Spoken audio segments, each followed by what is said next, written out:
Hey, ladies and gentlemen, welcome back to another Pro commentary done by Luminous. I know I haven't done a lot of those lately, but today I'm going to bring you a very exciting best of 3 series between Tidehunter and Team Liquid. This is the grand final of the Eizo Cup, or Eizo Cup depending on pronunciation. And joining me alongside it is none other than the B-balling himself. What is up, B-balling? Not too much. It should be an exciting matchup as Team Liquid and Tidehunter. This is becoming a bit of a rivalry as Tidehunter has looked extremely sharp recently. And this should be an interesting game. Tidehunter's been pulling out some really interesting stuff recently.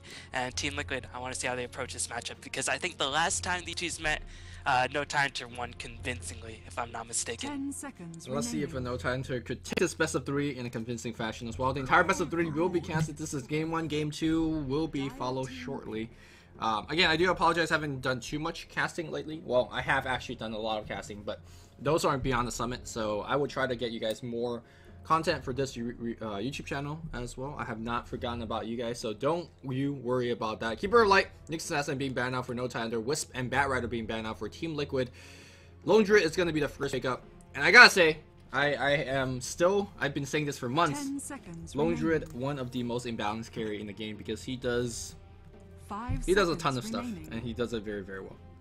Yeah, he's really easy to work up in any lane. He can play in off lane, he can play in mid. If you want to put him safe lane, he can do that as well. I mean, what more do you want in the carry who can push in once he gets his big item and then have no items on his hero bearer? But Liquid gonna pick up Magnus as well as Shadow Demon. And I think Liquid have been running Korok Magnus more often than not, but they are one of the few teams who run support Magnus because I have seen Fluff run that support Magnus once or twice before. The Triling Mag? Yeah, the Triling Mag with Fluff playing it as a support. Actually, I think if you are playing a 4-row Mag, he's probably one of the better heroes to do it because he has a very easy way to recover. Because simply, if you give him a little bit of farm, he gives you the Arcane Boot, which is already very good for a support to pick up. And then afterwards, he Shockwave spam. Once he gets Blink, he doesn't need any other item for the remainder of the game. And to be honest, as a support, he garners a lot of crowd control. Simply walking in as a tanky 1000 HP support hero, the enemy team have to dodge around you or stun you or nuke you, and you're doing quite a lot already as a support. It's very reminiscent. It's basically a Tidehunter that could also farm, which is, in my opinion, a little bit imbalanced, but let's move on. Let's talk about this pickup by Tidehunter because this is the strategy they've been running a lot. Even if they can't get Lone Druid, this is the strategy they've been making a lot of their success on. Aki Chen has just been absolutely phenomenal recently, and they've developed a pretty cool strategy. They use a pushing lineup and they get a really tanky carry up on Loda, who's decided that Midas is actually not all that good anymore. He's actually said that in a couple of interviews. He doesn't really like Midas that much anymore. And we're going to see Liquid pick up the Phantom Lancer, but Tidehunter, I think they're going to go for all-out push. So Liquid, well, they have enough time to stall. They're going to have to put Magnus in a mid-lane position in this case if they want to really stall the push, because you can't really wait around while Tidehunter pushes into your base with a Magnus only arcane boots and not too much else. Yeah, actually, let me spend a little bit of time and before we talk about the Magnus and how he's going to work against this team composition, but Tidehunter, like B-Balling pointing out, going to be doing this kind of cheesy pushing strat where you put a whole bunch of creeps, chain creeps, whatever else, as well as your Spear Bear on the enemy tower, and it's going to be tough for them to defend against a push coming like this because there's going to be a lot of longevity. Chen is going to be meching, he's going to be using Hand of God, and there's going to be a ton of like AoE fire, so it's going to be hard for the Magnus to jump into the team in RP. Like it's actually hard to jump past the chain creep. There's a lot of distance. Obviously, a support hero is going to stay far back, but I'm a little bit curious in terms of what you said about Loda not liking Midas. What is the context there? Does it just he not like Midas in general, or does he not like... I think it's just more because of the recent style play where Aki just gets a Chen, they apply a lot of early game pressure, and he says Midas does delay your later game. So It's pretty much all the stereotypical criticism you get against Midas. But yeah, I mean, it makes complete sense because, like you said, Tidehunter is going to be looking for a very early game push, and sure, Midas improves your late game farm, but if you're not going to at least want to take the game to the late game, well, there's really no reason to get a Midas, which in my opinion is just a very expensive way to get 30 attack speed. I want to talk about the Phantom Lancer pick because Liquid right now, they picked up a very strong late game split push and carry, but Tidehunter, they're going to be pushing very early on, and Tidehunter do have the first pickup, so keep in mind Liquid picked up the Phantom Lancer after they saw the Lone Druid and the Chen. I'm sure Liquid have seen some of Tidehunter's recent exploits, so either Liquid has a lot of confidence in delaying the push, or they feel like they can get Phantom Lancer a lot of farm, but They do have a very powerful roaming support in this form of Shouting, but they need to have something else that synergizes quite well with that. Otherwise, I don't know if Thanalancer will get necessarily too much room to farm up. Yeah, I feel like Liquid says they're conceding a little bit to the early game, and to be completely honest, Phantom Lancer isn't as bad in the mid to late game as you expect. Once he gets a split push going in, I think no Tidehunter at that point is going to be in a disadvantage. They have to start sending support heroes or heroes in general to defend against that split push. And heroes like Chen and Rubik, they're not exactly the most mobile support, and even when they get there, they're going to have a tough time defending against the Phantom Lancer split push. The question is whether they could get that split push off, whether Team Liquid could get enough EXP, the items on Phantom Lancer, and more importantly, the levels, because you really want to have both max Octopus as well as max Doppelwall to get that split push off. And the early game defense, I'm a little bit worried about that as well, because you can see that no Tidehunter is banning out some of the better defensive heroes. Treant plus Wrath of Nature is going to slow down push, as well as lightning spam on the Leshrac, and now Puck being banned out as well, so that's a ban being targeted towards Korok. And yeah, I feel like Team Liquid have a couple heroes in the pool that could be fairly good against defending against this kind of full frontal push, and basically they need to buy themselves time until PL gets strong. I'm not too sure if Liquid is actually met up against the strategy. I know no time to have used it in effect before this tournament, which was about a week ago. But yeah, Liquid seems like they do have some familiarity. They ban out Dragon Knight. So pretty much the only other heroes I know time to like to run with this lineup is Doom and I guess Wolf. But Wolf and Dragon Knight already banned, so no time to might be securing themselves a Doom pickup right now, and Liquid definitely don't have room for a Doom in their lineup, so I expected Doom for no time to, just because he is a tanky carry, he can get a lot of gold, and he can cause a lot of havoc. He just has a lot of regen, and it's ridiculously difficult to bring Doom down. So that's what's my guess for no time to its next choice will be. Yeah, I mean, it's going to be Juggernaut, which is going to be fine. I feel like this strategy is so easy to assemble once you secure the key pieces, which is basically a Chen and maybe Lone Druid. You don't even really need a Lone Druid that much, but you just want a lot of HP up front and some way to actually recover that HP. That's why Chen is such an important hero, because he provides both, a little bit, or at least, well, the HP is from the creeps, the heals from his spells, as well as the mech, so he provides a ton of each. So that's why Chen is the central pickup. Juggernaut is going to provide you the healing ward, which in conjunction with the Lone Druid Bear is going to be very good. So, I mean, when you were making guesses on heroes, there's a ton of heroes, like the Doom, like you talked about. Void could be an okay hero if he's a little bit tanky in the beginning. I've even heard of Bristleback being said it's going to be a good addition to the no-type pushing strat. Obviously, Bristleback, not exactly in the CM pool just yet, but there's a lot of different ways to fill that pool, fill that kind of lineup that no-type's been trying to pick and run. But for now, let's go back to Team Liquid. They pick up Windburners, which is going to give them some power shot spam, but I don't feel like that's enough. No, it's not really that like powerful in this game, I feel like. And Liquid right now, they need either their secondary support or they need another hero for their off lane. But Juggernaut, I just want to go back to him for a little bit. There are actually a lot of mechanisms on Team Liquid sides to get rid of that healing ward. They have illusions from Disruption, they have Phantom Lancer illusions, and if Windrunner just manages to survive, she can get a couple auto attacks in there. So there are actually a couple mechanisms to destroy the healing ward in a team fight. So no Tidehunter might only have the full capability to use healing ward in a push with that Lone Druid Bear tanking up front. Otherwise, in team fight, I hope that Liquid will be good enough to sort of focus on the ward with the illusions, which I'm sure they most definitely will do. But no Tidehunter, it'll be interesting to see how they run their Juggernaut, because they need an S4 hero. And S4 can play mid with a variety of different heroes, but I don't actually know if Rota plays Juggernaut, so it might be S4 playing the Juggernaut, and they might get something like a Night Stalker or a TA for S4 if they really need to, but I mean, I'm not too sure. And there's the Doom, so it is going to be S4 Juggernaut mid lane. Dang. I mean, another way could they do it is load the Juggernaut and S4 Doom mid. That's definitely viable as well. Lone Druid is Admiralbulldog here. Doom, What's that? Loda's the one who plays Doom on no Tidehunter. Okay, that's fine. I mean, I just want to say that they have such versatility with hero pools that if they need to switch it up, I'm sure they won't. It's not a big deal if they do switch it up. I guess that's a point that I'm trying to make. But right now, Team Liquid is facing down against a ton of HP.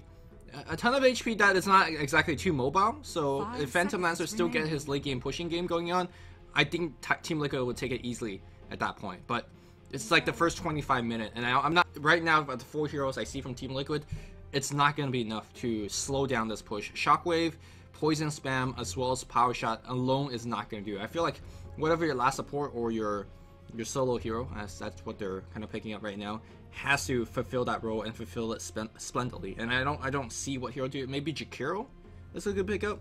I'm not sure.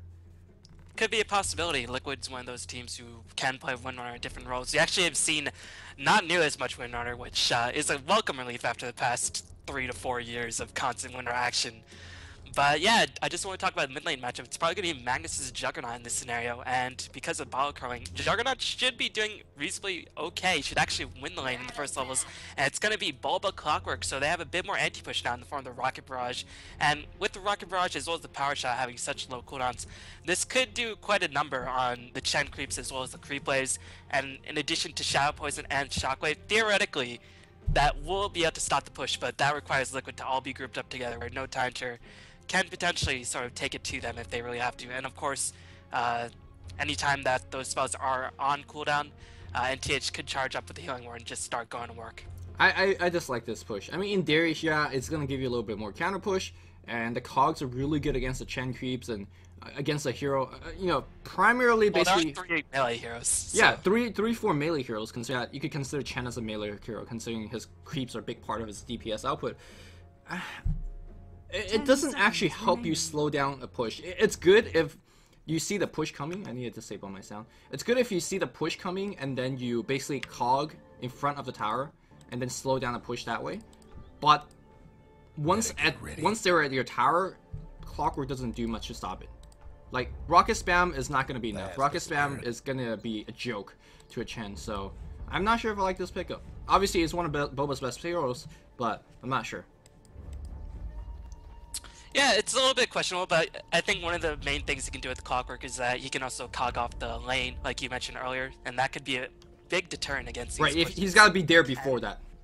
Yeah, but also that does give Phantomites enough time to potentially put on a lot of pressure, because no time to, they're not going to push with that with their whole entire squad. Meanwhile, Windrunner and Phantomites, if you can just hold off the base with the Magnus as well as the Shadow Demon and the Clockwork, theoretically Liquid should be able to outfarm no Tidehunter while they're pushing in, but again, the early game is quite weak. I don't expect Liquid to roam much at all. Windrunner really just does not provide that much damage output. Power Shot is pretty good, although unreliable sometimes.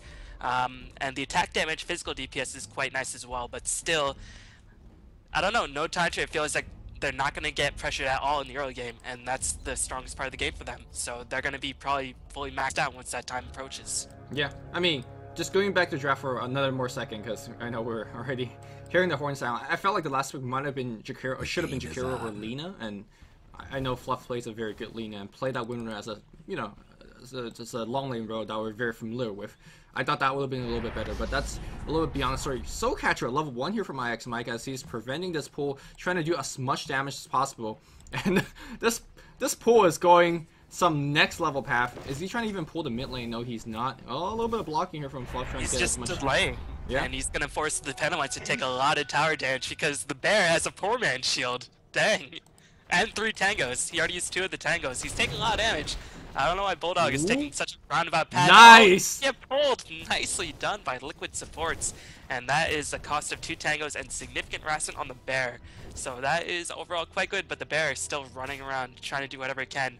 But Liquid gonna be pretty pissed at that. Of course, that does mean they're gonna take harassment on the Phantomites, but he doesn't care too much. He's gonna get the Tranquil Boots up and then just start his merry farming ways. Yeah, meanwhile Fluff's trying to do another pull afterwards. Pulling crew. They're gonna try to power shot the bear down. Bear at 50 HP. He should just resummon the bear right now. There's no point to let it heal up. It's gonna probably even die to another power shot. Admiralbulldog getting a little bit greedy. Power shot from Fluff. Oh my god, the bear tanked a big brunt of it, down to about 10 HP. Slowly regen up. Windrunner's going for it. Here we go, Fluff. Let's see how good his sniping skills are. I think it's just a bit out of range. Oh! It was close. It was close. I think I might be slightly ahead of you. Yeah, 131 game time, 132, 133. TC, meanwhile, though, has he missed a CS up top? He's 7-1. He's 8-1 now. He's actually doing very, very well. Juggernaut in the mid lane here. Last hitting against Korok. Juggernaut has one of the better last hit animation in the game. He does suffer a little bit in terms of damage output, though. Or at least lasting damage, but he's okay. He's definitely getting a ton of creeps. And then we know what Magnus does in the mid lane. He's going to be battle spamming quite a bit. Speaking of battle spamming, that's exactly what S4 is also doing. And he's going to be using his Blade Fury to carry, to kill all the creeps very, very quickly. And to carry as well. So not even a Freudian slip right there. But there's going to be a contest for the rune, but Teal is just going to cut it off. Chen eagerly going to grab up that illusion rune, and that means Korok going to be thwarted in his endeavor. He will probably just bottle throw it up if he does have the bottle. Yes, he does. So that's just going to mean a little bit of time. Actually, the courier has not been upgraded yet. Neither of the couriers have been upgraded just yet, as supports have not been able to pick up that much farm. But meanwhile, on the bottom lane, Bulba actually getting a healthy amount of experience, so this is actually not too bad for Liquid. Usually in a clockwork lane, he doesn't really hope to get that much experience, but when a Chen is in the jungle and wants to get that fast level 5, fast level 6, then Bulba will find pockets of experience to exploit, and he's doing a nice job thus far. Yeah, EGM did a telekinesis lift previously, and Loda was able to have a centaur creep within him, so they did a little bit nicer. As was able to force out Sal from Boba, but nothing too much being accomplished. But going back to your point about the bottle not being upgraded, I found that a little bit surprising, considering that there is a Chen on one side that's jungling up, so you expect the courier to be upgraded a lot quicker, and on the other side, the supports were chasing a beer for the longest time. So the fact that the bottle, the courier not being upgraded a little bit slowly on the Radiant side, I think that's like a mistake here and there for the No Tidehunter squad. Meanwhile, Team Liquid's the team that's going to be really mounting a big push. Look at this double juxtaposed build coming up from TC. He knows he's not going to be ganked, and those juxtaposed illusions will be able to provide a little bit of tanking pressure, but more importantly, do that slight amount of extra damage to the tower. Looks like they're going to go on the bear one more time. The bear has been resummoned, I imagine. Yes, it's on cooldown now. So if he does lose a bear right now, he's basically going to be useless for quite a while. Yeah, Team Liquid definitely making full use of the Siege Wagon, as Lone Druid gonna have to back off. He can't even go into the jungle because he's actually not jungling that fast. But we are gonna maybe perhaps see engagement on the bottom lane, and instead Bulba, it looks like he's gonna be just fine, but here comes Chen. He might want to rotate in, but Liquid, it looks like they're gonna strike first with the first tower kill of the game. Meanwhile, Rubik gonna wrap around. No, Bulba is just going to be just fine. But Fan wants to pick up the last hit. Nicely done by TC. And that's going to go a long way in fueling his Diffusal Blade purchase. And that's going to give Liquid first one to the tower kills. And keep in mind, no Tidehunter, they want to be grouped up. So every bit of pressure that Liquid can mount on the top lane is just another moment where no Tidehunter will eventually have to go back and defend that lane. And that's just extra added distance and an extra amount of time that Fan can use to farm up. I guess for now, it's not so bad for the Lone Druid because he lost his bear, so... You know, his farming capability is not going to be so good. And meanwhile, the support on the Liquid side is not exactly too high level where they could take advantage of another push. So if Lone Druid once he see the creep equilibrium going towards the second tier tower, he's going to basically sit there and catch up in a lot of EXP. Because you really don't want to basically pass the river if you're the support at this point, because you can easily get wrapped around by S4 in the mid lane. And Juggernaut's one of the highest DPS semi-carry in the early game because of that Omni Slash. So, I'm not sure exactly even how good it was for Liquid to push down that tower. Obviously, it was worth a ton of gold, especially that TC got the last hit on it. But now, the two supports are really... I'm not sure what they could do. One of the big downside as Woodman as a support, he's not exactly the best ganker. And you can see that he's actually going to be opting for a little bit of pulling and trying to catch up a little in terms of experience. Could be an issue, as Loda getting his first item delivered to him. I'm not too sure what it is just yet. Cursors seem to be bugging out, but Bulba, it's going to be Vlad's first on Loda, so that is going to amplify the pushing power by so much. Hopefully they can get the tower pushing going, but we're going to actually see a rotation mid, perhaps to try to put on some pressure on Liquid Korok in the middle lane. Liquid Korok are going to get initiated on, I think. I'm not sure. I mean, even if they got the net off, you could definitely skewer out of the net. You'll still be netted and you can't move, but you're going to be away from that position, and Lift should not be able to follow up. So, yeah... To me, that was kind of an overzealous gank, but I'm not too sure what other things that these supports could be doing. They could be rising up in the jungle. That could be another thing. Meanwhile, looks like they're gonna go right on Loda. Loda's gonna drop off a Doom against IX Mike, but it's gonna eat a shockwave to the face. Where's the skewer? That regen from the Scourge Earth is really a ton. Trying to juke back and forth. He's definitely tanking a long time until his ally's gonna come in. That's gonna be from the Juggernaut, but can he be enough in time? No, definitely not. And Omni Slash still gonna get dropped off here. No mana for the spin. The Cog's gonna be pushing S4 away. S4 still chasing. He's got the phase. And IX Mike's gonna be... Oh, nice self-disrupt. Is that gonna be enough? One more hit. He's gonna get that one last hit off. Korok does have another shockwave. And to me, S4 chased a little bit too aggressively and got paid for doing that. Yeah, that was definitely not a favorable gauge for No Tidehunter. It might be worth it if they can pick off this middle tower. Chen has picked up 2 Dark Trolls to get some skeletons, but Fluff right there with the defense. And keep in mind, Bear not even close to level 7, so it doesn't have that Demolish activated just yet. So his Bear doesn't do nearly as much damage to the towers. And Fluff going to be able to power shot down. Might be forced to retreat right now because Korok and Bulba have not too much in terms of mana. And this tower will probably eventually fall, but that's going to give TC enough time to farm up. Glyph has been popped, and EGM trying to approach the lane. Fluff just going to town with these power shots, getting so much experience and so much gold. Can he prevent the death of this tower? Here comes the teleporting, the Shadow Shot whiffs, and Korok going to get in position, skewers the Bear into Bulldog. Nice skewer, as they're going to pick up EGM as well as Lone Druid. They kill Lone Druid, they're going to get EGM as well. You know, Aki is on the run, nice net. Can Aki actually escape? S4 is back. He wants blood. Can he pick off Fluff? He will be able to pick off Fluff, and Aki, unfortunately, will pay for it with his life. So Liquid actually taking it to no time to these early game engagements thus far. But Korok gonna get netted. This action might not be over just yet. S4 is gonna be in a lot of trouble, but popping the ward's gonna get killed. Oh man, TC. TC coming out of nowhere. They're going to pick up yet another kill. That's 7-2 in the favor of Team Liquid. We're talking about how no Tidehunter should have the early advantage. That's the focus of our pick and ban analysis. Whether Team Liquid could be able to stage that comeback.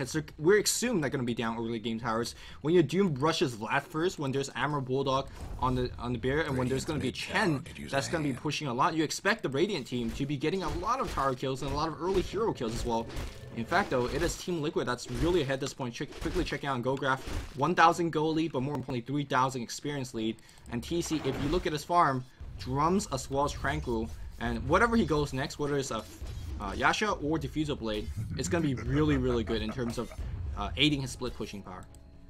And you can see the problem of off-lane Bear sometimes. You see he's not even level 5 just yet, and this is what Western teams have been doing a lot to shut down the Bear. They just devote themselves so heavily, which of course it does drop focus, but Doom can't really stand against Phantom Knights in the late game. Keep in mind Doom has very low base armor, and Doom with the Vlads will definitely help to tank up, but still, Phantom Knights will be able to overpower the Doom eventually, and this Lone Druid needs to get going, but you can see Liquid focusing a lot of their attention, keeping down Bulldog as much as possible. He only just hit level 5, 15 CS. This is Bulldog's worst nightmare. Yeah, it's not like Team Liquid has not actually paid attention to Doom. In fact, they have set up a gank off of rotation. Clockwork poke into right now against Admiralbulldog. Immediate teleportation comes in from Juggernaut. I do believe Boba's going to pay for it. There's a Shackle Shot, but there's a lift. Doom goes on Fluff. Well, Fluff should be able to just run out of there with the Arcane Brief finish. Although, Lotus catching him quickly with the Scourger. Can he get in range here with the Stomp? I think he might be. He's going to be close. No, he backs off. And here comes a rotation coming out from Notas. So while Korok in position will pass the bottle. And there's a regen coming up between Shockwave as well as Spam. They should be able to slow this down if for not that. Uh-oh, the healing ward. Look at that. It's so imbalanced in terms of healing up your entire creep wave as well as your heroes. Let's see if they can defend this. I'm not sure if they can, to be honest.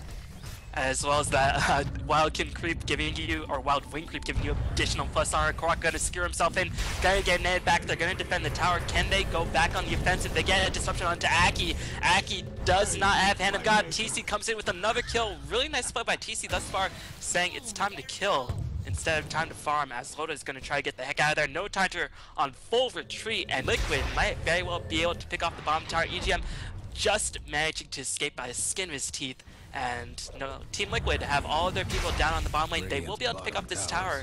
So no Tidehunter already looking in a very shaky position at this point. Yeah, and right now, TC's play on Phantom Lancer really reminds me of how the Chinese love to play the PL early on. Most other, let's say, standard European / North American PL will be like, yeah, I see free farm up top lane, let me keep farming there. He's like, you know what, I got the drums, I built my way to play for a little bit early stages of the game, and in fact, he's teleporting in to make sure he grabs those kills. And that's after the good rotation in terms of going from the top lane to the Ancient Camp, where he picked up a couple kills there. So I feel like TC's playing rather well. But to me though, I don't feel like Team Liquid is playing extremely well. I mean, they're doing all the standard stuff, and they're actually winning the early game, which is very impressive. To me, it's no Tidehunter playing very poorly. When you have a Chen early game, when you have a Rubik early game, you're supposed to dominate the early game. Not only did they not help Admiralbulldog up top, where was the exchange? I heard RP on the bot lane. On the bottom lane, gonna get the Skewer as well as the reverse flare. Here comes Hand of God, gonna heal, load up the Scorchers as well as the Healing Ward. Kill the ward, please. Bulba gonna get picked off, and the ward. Oh my god. Like you said, just ridiculous amounts of healing being pumped out. Mike, you can't run forever, buddy. He cannot, and he got picked off. And that was the actual stuff I was looking for. To me, no Tidehunter have the hero to play for some early game aggression. Force Team Liquid to actually defend against PL, or defend the PL. Instead, they didn't have enough aggression, and that gave Team Liquid enough room to actually gank Doom twice now. Of course, that gank was completely turned around, so Team Liquid underestimating the defensive power of the Radiant heroes. Very, very tanky. TP came in with Healing Ward, and that was all she wrote. Looks like S4 with a double damage and an Omni Slash. You gotta back off against that, Axe Mike. He could easily jump on you and get an instant kill, but he's actually spamming that poison. And between Power Shot, Poison Spam, and Shockwave now, they're actually doing a quite decent job defending against this. Looks like they want to initiate. I'm not sure what they can. They don't have RP. He's looking for the skewer angle, and he's gonna get it, but he's pushing towards the enemy side. Here comes Chen as well as... Oh, there's a sandbag, and Loda should be fine. They're gonna go right on EGM. EGM trying to lift him out of the cog, but eventually EGM is gonna go down. So, nice pickup here, forcing out the sandbag. It looks like they want a little bit more. Here comes TC. Is he going to activate the drum? Drum's already on CD. I think they're going to get the kill, but not if S4 drops that Healing Ward. Here comes Loda back in the fray. Man, that was just overall a very chaotic engagement as Fluff has to run out of there. He's out of mana and very low in terms of HP, but no Tidehunter, despite them being down, they're not nearly out of it. Their Healing Ward is providing so much healing, and no Tidehunter has crucially managed to pick up some crucial levels. Chen has finally hit level 6. He saw that when the Hand of God on Loda in the last major engagement that no Tidehunter won. Admiralbulldog finally is above level 7, so you can get the demolish on the bear, start getting those internal procs going, Admiralbulldog status. So no Tidehunter is starting to hit their levels, but where are the items to back it up? That's what I'm worried about, because you can see at the last hit tabs, TC outfarming Loda by 35 CS, and again, in the late game, you gotta take Liquid. They have RP and a PL, and what do no Tidehunter have? They have a Doom.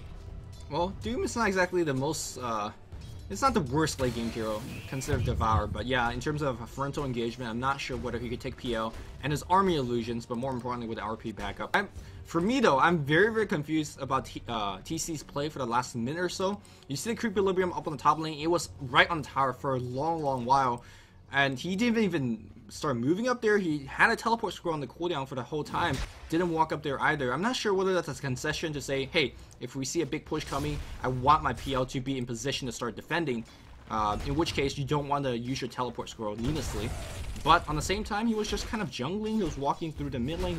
I felt like he missed some big farming opportunity, and that's a big thing for us in the draft, right? Whether TC could get farm enough quickly enough so that he could start carrying his team. So I felt like he missed at least 200-300 gold farm, and that's not something you say too much about TC because he's generally very much so on top of it, but not sure what exactly happened there.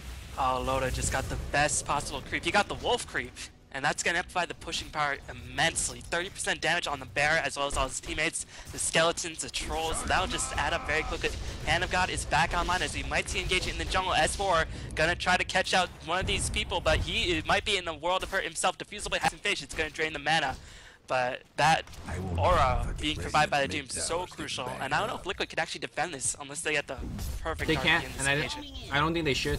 Liquid doing the right thing on the mid lane here. It's like you could get a tier 1 tower with trade tier 1 towers. Anytime you could get a trade against this particular team, it's going to be very, very good. Not only is the Radiant team built for pushing, and if you get the even outcome, that's always good. Secondly, you're playing for a split push late game, and anytime you can remove these outer tower, it makes the threat of a split pushing that much stronger. Anytime you see a PL on the lane with this big illusion army, well, you have to TP early or you're going to start losing tier 3 towers, and that's not where you want to be. But seems like, I felt like TC should have been rotated up top already by this point, but he's going to split push the tier 2 mid. Here's the Clockwork pick, trying to do some work. That's what it's picked for. Getting position early, pushing creep waves back, and drawing the creep wave past tower where the other supports should pick it off. Back in the mid lane though, TC able to draw that enemy top heroes back to mid, so it ended up working out quite well here from Team Liquid. TC actually going to come around and try to go for a pick off or two. This could be a little bit overzealous, but let's see if it's going to work out. Oh, TC getting in position as he's gonna spy Aki. Aki gonna get purged up very soon. Aki does hand God if he does want to use it. He's gonna pop it right now, but where's the backup? Power shot gonna come into play. Gonna net Korok into the ground. No time to need to back off right now. They're missing the Shen, they're missing the Hand of God, and they cannot. I don't think they can defend this. Well, I'm not sure even Team Liquid needs to push, but yeah, if they definitely want to push, I'm definitely going to say NoTide is not in a position to defend, and that's all Team Liquid wants. They just want more time, and they're getting it right now with that pickup. So another really, really good rotation coming from TC, mid to top, picking up a support kill. And look at these rockets just proving to be an utter annoyance. S4 already at just above half HP, and Doom constantly being harassed by these Phantom White solutions, draining the mana as well as HP. Liquid actually going to group up, and this is going to mean Aki is backlight, but no creeps in his arsenal, and no Hand of God online. How much can he actually do? He can send people back, but Bear only level 8, as Low is going to approach the lane. Liquid deciding Bear this is saying, we'll just take the safer farm on TC, which probably is a good call in the end. Why risk when you have the better late game? Yeah, that was good pressure by TC, and you might be wondering what pressure did they exactly do, right? They didn't even do any type of damage towards that tower. To me, by mounting that push, even though they even get to the tower, that was good because there was a lot of creeps going towards tier 2 on bot. There was a creep wave going towards the tier 2 in the mid lane, and the Radiant can't farm any of that because they have to stay up top and make sure that the tier 2 on top lane doesn't go down. So I felt like S4 as well as Admiral as well as Doom missed a lot of CS. Onto Loda. As Loda gonna get the Doom off onto Bulba. Loda is so tanky. Disruption onto Bulba. Gonna prolong the Doom for just a little bit longer. Loda, he's just gonna fight out man mode. Here comes reinforcement by S4. Can they actually get Loda? Bulba does end up perishing to the Doom and the assault of Loda. And Buff is back on the pursuit. I expect he's gonna get picked off. Man, 3-man gank against Doom. Doom does not care. Yeah, I thought that was a very, very poor play by Team Liquid. Hindsight is 20/20, but if you look at him right now, Doom is sitting at 17 armor. Vlad's a godsend for him early, as it gives him the 5 base armor. Playmail, imagine a Shiva to follow up if AC is a little bit more late game if that's what he wants. But again, you have Phantom Lancer. Sure, they got a kill on the support on Boba up top, but they can't really mount that push because the split push of Team Liquid is coming up, and right now it's actually really Loda and his team that has to be defending. Yeah, the pushing lineup only has one outer tower as Korok was managed to pick off the middle tower, TC getting the bottom tower, and Korok has so much gold in the bag, 3k gold. Could go for BKB. BKB in this game could be pretty useful, but probably ultimately going to go for the refreshers. Might want to go for that ultra late game, but PL getting very dangerous, picked up the Yasha. It's going to be delivered to him very, very shortly. And this is a bit of an awkward situation for NoTime because they excel when they're grouped up together. But now at this stage in the game where Phantom Lights are 20 minutes in the game, they should not be having no time to. They should be the ones putting on the pressure. But the early game they had was just not very good as Korok hunting with Invisibility and looking for a pick-off. And no choice but to group up. They're only going to keep one person back. It is going to be Loda defending that bottom lane. Can they do anything to try to get some pressure being applied to the Liquid towers? I'm not too sure. Oh, Korok's looking for that. Yeah, there's going to be Purge on top. I really dislike this kind of gank attempt. They're going to throw a ton of spells. They might get Admiral. Yeah, they do get Admiral, but that was 3 or 4 ultimates being used. Thank God it worked out nice for Team Liquid there. We saw them trying to gank Doom up top, and it did not work out. You got to keep in mind that the Radiant, they have a whole bunch of defensive heroes in the first part, and they also have Hand of God, so you got to be really sure that you get those kills. They did get that kill on Admiralbulldog, and that's more time bought for them. Meanwhile, TC, though, not able to get some farm in the jungle. In fact, he's going to be winning up. He does see Aki, so this could be a little bit of big dive, but no, his allies are not in position. TC, speaking of which, does have a Yasha as well as 1900 gold in the bank. But let's go back to the Magnus item set, as you were kind of mentioning it briefly earlier.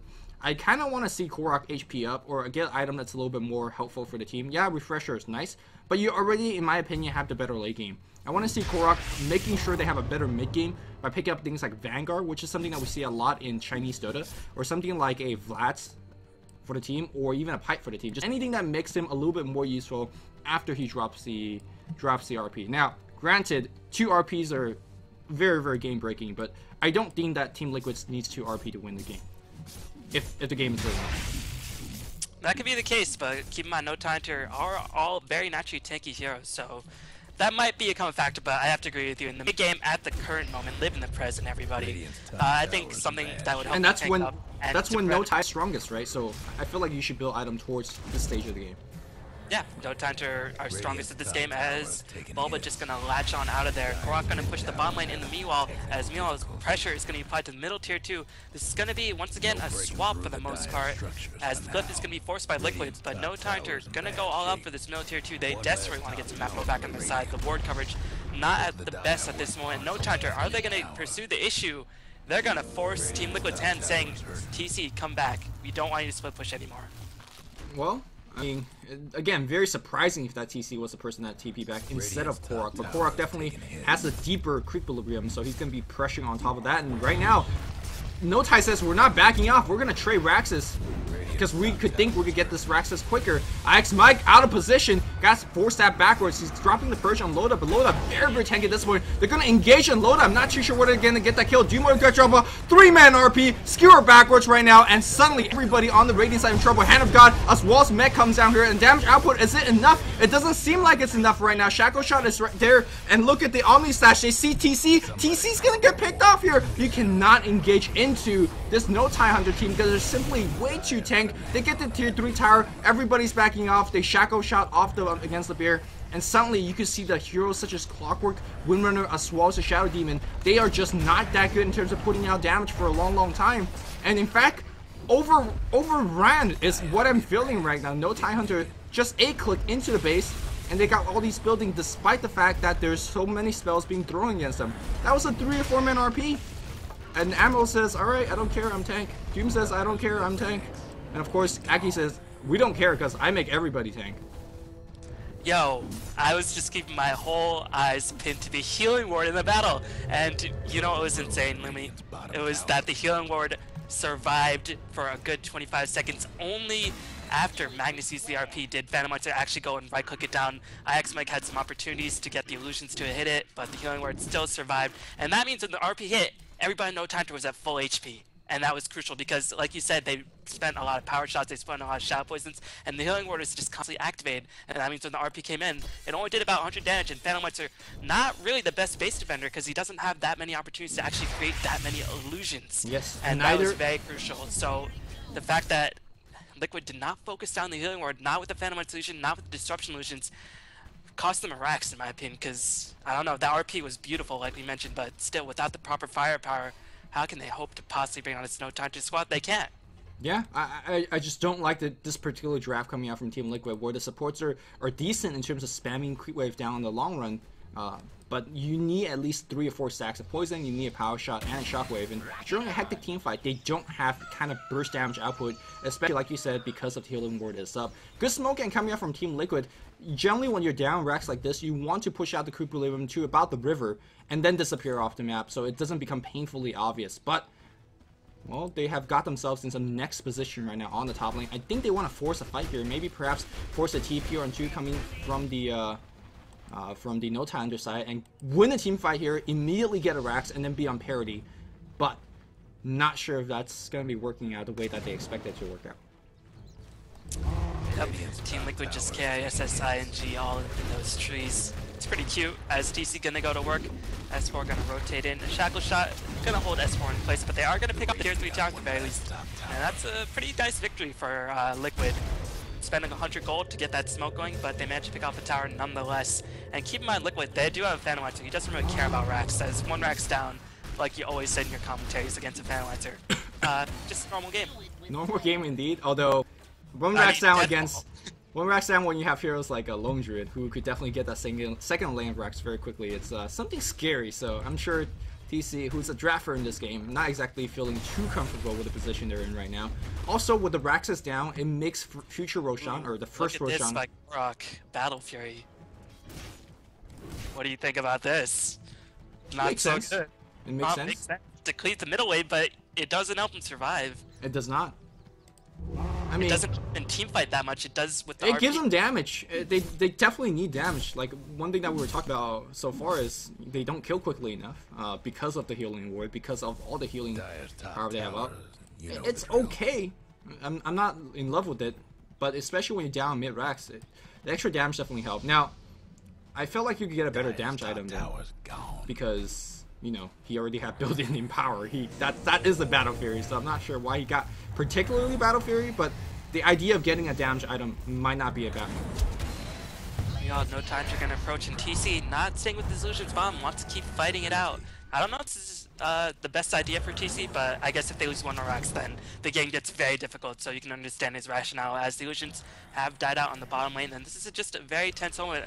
No time to, usually with these push strats, you want to get the Roshan, but they're just going to pop the pipe, they're going to go in, but the cogs are going to be such a hindrance. Going to block the creep by getting a shackle shot on the bear, And he comes S4, Shiva's Guard getting topped by Loda as Boba gonna go to work. Loda completely out of mana, Hand of God gonna go to work. Healing Ward killing up everybody in the background. Alex Mike does manage to kill the focus, and with all that healing being down no time to it, they definitely can't take this engagement. Purge being dropped on S4. Nice RP. Oh, he got the RP! Re-RP back here, just only getting Korok, but that's enough. They do get that kill, and suddenly a lot of damage being lost here by Team Liquid. Keep in mind that he does have the battle for your S4 still doing work. He does get disrupted. Can you get a kill against S4? Does he have spin? He gets Purge. He does spin it off. He does have 2 drum charges as well, so he could pop it right now and be on the run. They are on the run. It looked pretty bad early. They do get the bear. At least get the kill on the bear. No, they're not even going to go for the bear. It was a pretty good push in my opinion for No Tidehunter. They lost Doom, I think, at the beginning. No, he got sent back, right? Did he even die? No, he didn't even die. He's just so tanky.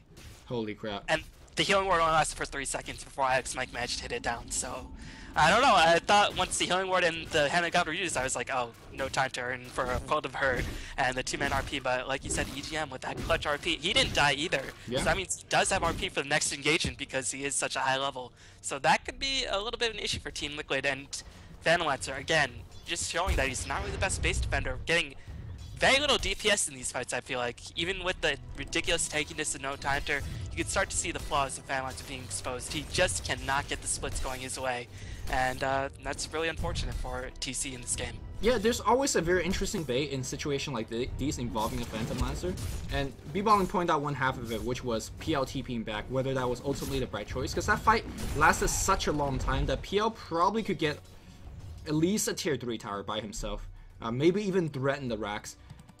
But the other side of the argument is, well, since PL has a late game on lockdown anyways, do you just TP back to make that defense, to push yourself a little bit and deeper in the late game, and basically says, alright, we're in late game, we win. So I'm not exactly sure which side of the argument was correct in that particular engagement.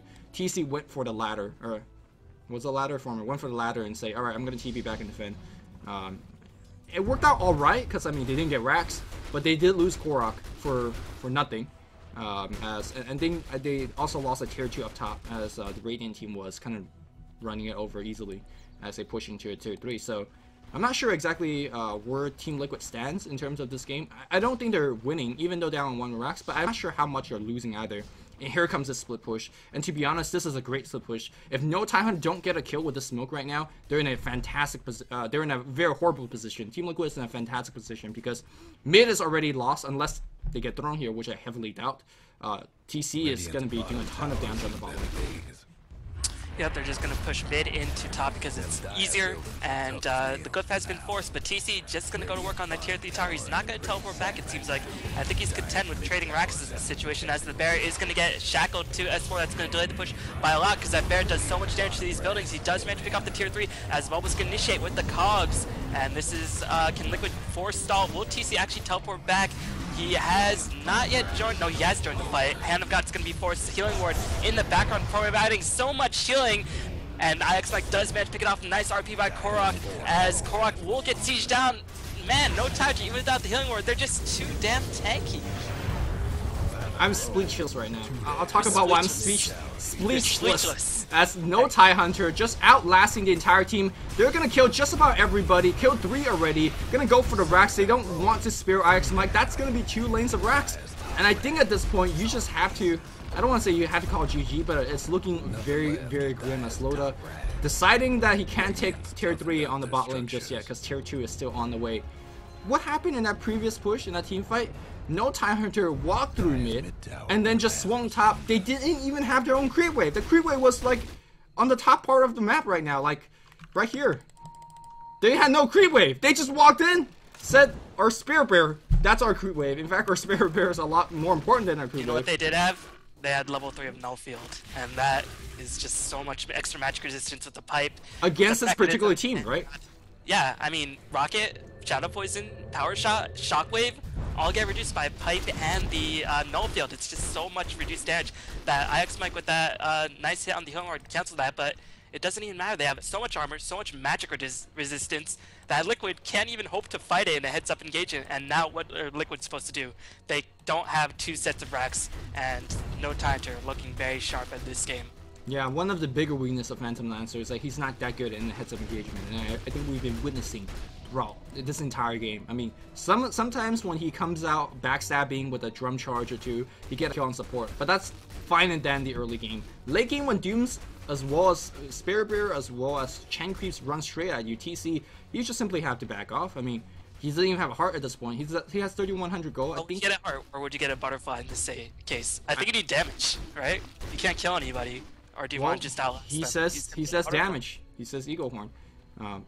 Or Eagle Song, which a complete butterfly. Wow, he's actually really, really rich. But I'm not sure. It's like you need more damage, or you need more survivability to make sure that you are doing a thing. But you also have to say, well, I have survivability now, but I'm not actually doing anything because I have no damage. So I think he needs both, and he won't have time to get both.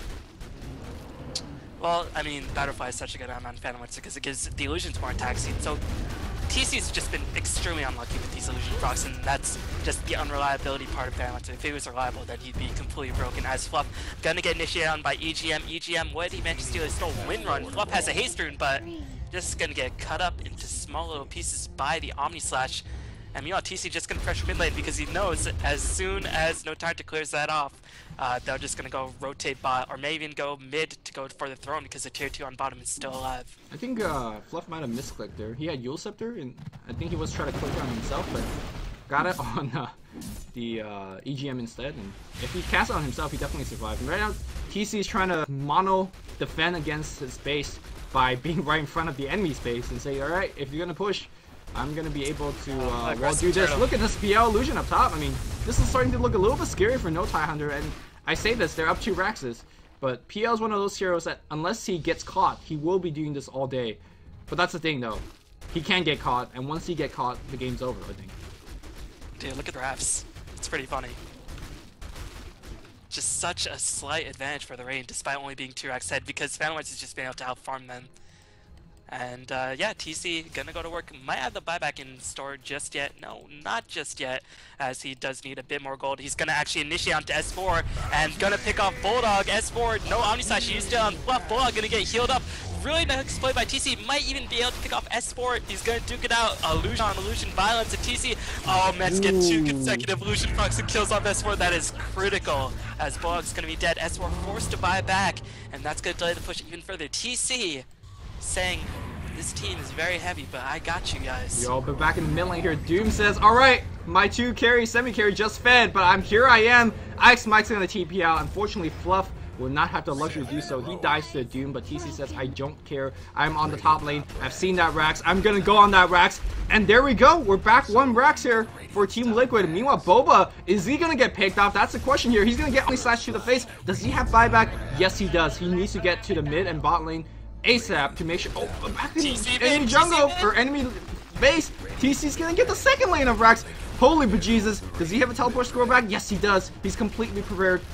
And we're even. We're even at 2 Raxes. Oh, TC. Oh my god, he's going for mega creeps? He's not finished. He's not finished just yet. He's gonna go for it. Yo, TC manning up. Holy crap, I thought he was gonna back off. He's gonna die, but he definitely has enough gold for buyback. It's under full assault, full frontal breach as they do manage to kill off TC. Here comes the RP. It's gonna slow down Loda and EGM as S4 is forced to spin in place. Loda just so tanky. Will he actually die if they kill off Loda here? That could be completely huge. They are gonna pick off Loda. Can he buy back and teleport in? They're facing against Mech Creeps. Loda buying back immediately, and Aki, no way to help out his team other than with a couple of hand gods, and it's on cooldown. Liquid pick up the Mega Creeps. This is such a crazy game. Okay, quick question. If you're Team Liquid, what do? Do you just stay AFK on your base and make sure they don't defend, or do you actually push against them? There it goes. You take Rosh. That's exactly what they're going to be doing, I think. Yep, they're walking in, although there's going to be scoped out. I'm not sure you even take the Rosh because let's say if you lose a team fight here and you give them Aegis, you lose out the game, right? Because they could definitely drone you with Chen and Syllabear. I think you just sit back in your base and defend. Look at Aki. He's saying, screw bottom lane. I'm going for it. He's going to approach the team. No time to going all in. Yeah, I mean, against Mega Creeps, you have to go on. TC does have a teleport score. He cannot get the TP cancel. He's going to do a little bit even more split push. Keep in mind that there's no buyback up on Boba. There's no buyback up on TC. In fact, the only person that has buyback here is Chen. Here we go. They're gonna start pushing against this. Oh, Mega Creeps was just finished because the top lane was still finished, and TC actually managed to get it. So now they're actually just starting TC needs to TP back, and he does right now. There is Glyph available up on Team Liquid. Where is the RP? He doesn't have RP for 26 seconds. TC doesn't have buyback. He's in the center of the fight. He needs to get out. He gets doomed. He has to get back to the base. Meanwhile, though, we do see a lot of time being bought. Admiralbulldog says, forget the team. I'm going to be focusing on the tower. I think No Time might be able to do it. Yes, they have way too much HP. TC is healing because he got doomed. Korok's dead for 60 seconds. There's just no damage output. TC's finally back, but the drone's about half HP. Lotus right-clicking. S4 is dead. Meanwhile, Boba gets lifted up in the air. That's a lot of stun time. Throwing in big trouble. The Bear is doing it. The Bear is going to win down the game. Mega Creeps be damned. No Tidehunter just pulled a rabbit out of their hat. Holy crap, this is sick. I'm speechless, Lonnie. I'm speechless too. Holy crap. Wow. Yeah, there were a couple really, I don't know. It's just, it's too much. Once got no illusion procs, and it's just like, oh, you have no illusions, I'm gonna doom you. And TC is just like, well, screw this. Well, where was his Manta style? Did he use it in the mid lane? No, it didn't even matter because. Well, if you got Manta, maybe Doom would guess wrong. It didn't matter. Loyo just had like a psychic vision in his head or something. Because there are actually illusions around him. There are illusions around him. Okay, so he just got the right one. Yeah. Holy crap. You know what was it for me that game was the last push, the decision making for No Time to push in like that and be like, yeah, let's go for the win. If they made that decision any seconds later, Korok would have had RP. I was like, oh man, is this push actually the right decision? Because don't Liquid have the RP? They could at least hold long enough till Mega Creeps start to become an issue. And then I click on Korok, it's like, oh shit. They're gonna lose. Because they don't have RP. And that's exactly what happened. Holy crap. Well, that was game number 1, guys. So if you like that game, we're going to have game 2 and possibly game 3 coming your way. Finals of Eizo Cup, Team Liquid down 1 game. And No Tidehunter 1 away from taking the entire tournament. Hope you guys enjoying so far. He's b-balling if you want to check him out. YouTube as well as Facebook as well as Twitter at b-balling773. And of course, I am LuminousInverse everywhere. Hope you guys enjoyed it. B-balling and Luminous, we are signing off. G guys.